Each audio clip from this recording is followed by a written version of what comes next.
take your seats. Good afternoon, everyone, and welcome to the University of California, Berkeley's 132nd commencement ceremony.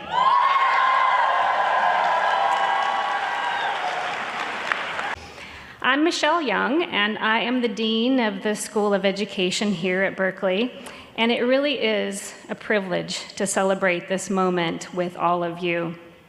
Our event this evening offers an opportunity to recognize each of our incredibly impressive graduates, and we are so proud of you, each and every one of you. You've worked very hard to get here, and you are graduating from the #1 institution of higher education in the world.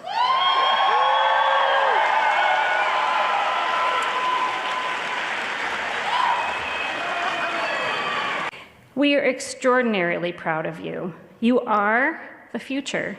You are hope, and go forth and ignite a brighter world for all. Thank you.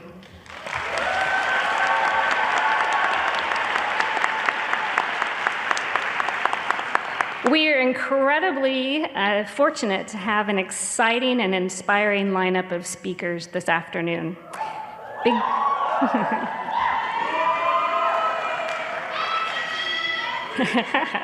Beginning with one of our graduating undergraduate students, Jennifer Tran. Jennifer is graduating from UC Berkeley with a Bachelor's of Science in the Education Sciences, a Bachelor's of Arts in Political Science, and a minor in Public Policy. Jennifer is a prominent student leader at UC Berkeley, including leading the Associated Students of the University of California and serving as the Academic Affairs Vice President.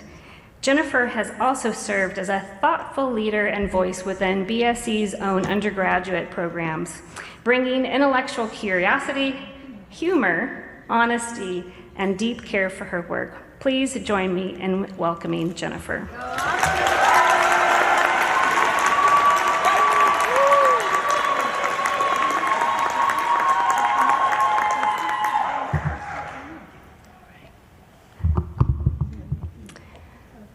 Thank you to the family, friends, faculty, and guests here today to support and celebrate us. And a special thanks to my family, cảm ơn ba, mẹ, bác Thị, bác Hưng, bà nội, bà ngoại, và cả gia đình. Stereotypes are true. Vietnamese families are quite large. I want to let you all in on a little secret.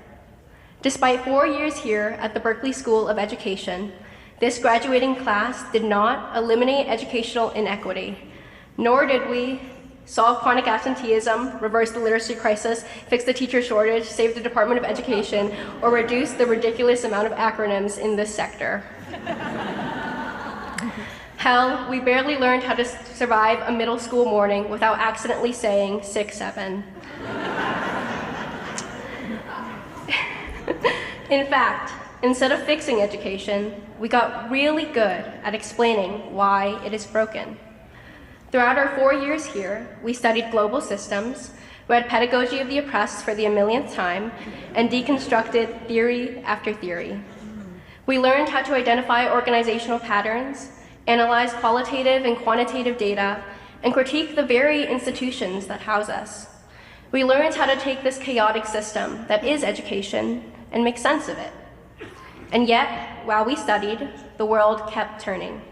Every problem, every educational crisis that I mentioned earlier in my remarks only worsened. Educational inequalities deepened, chronic absenteeism rose, the literacy crisis intensified, and schools remained understaffed. We began to realize that the theories we studied rarely showed up in the wild the way they do in our courses. In the real world, education is messy. It is frustrating. It is almost as difficult as getting your fingerprints taken at the UPS store for field work. Most importantly, it's human. On the 4th floor of Berkeley Way West, it can be easy to get lost. It can be easy to get lost in the frameworks and theories, in the papers and practicum reflections, in the data and case studies, in the abstraction of our work, in the abstraction of it all. But outside of this institution, after we graduate today, nothing we do will be abstract. Not to the student whom the system sorted into a predetermined track, feeling like they're less than their peers. Not to the teacher trying to hold an overcrowded classroom together with too few resources. Not to the immigrant family navigating systems that were not built with them in mind, desperately fighting for their child's future. Not to the people that we so often forget this work is about. That's the responsibility we carry, because education isn't something that we just study. It's something that we step into. It's something that we shape. It's something that, whether we want it or not, shapes people in return. Yes. The hardest part of this work isn't seeing what's wrong. We're very, very good at that. The hardest part is holding on to the student, the teacher, the principal, the family in front of you while trying to improve the system around them. If we do this work well, if we've carried what we've learned here with care, curiosity, and courage forward, then maybe someday someone will stand at a podium like this one and talk about us the way that we now talk about our favorite educators. Hopefully in that speech, they'll report a slightly shorter list of educational crises and maybe, just maybe, a slightly lower rate of accidental mentions of 6-7. Congratulations to all the graduates, Fiat Lux, and Go Bears.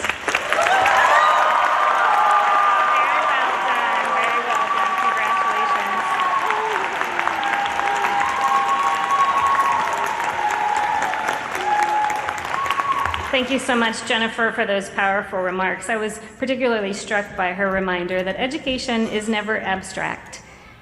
It's in every policy, it's in every framework, every theory. These are real people, real classrooms. Thank you for that reminder.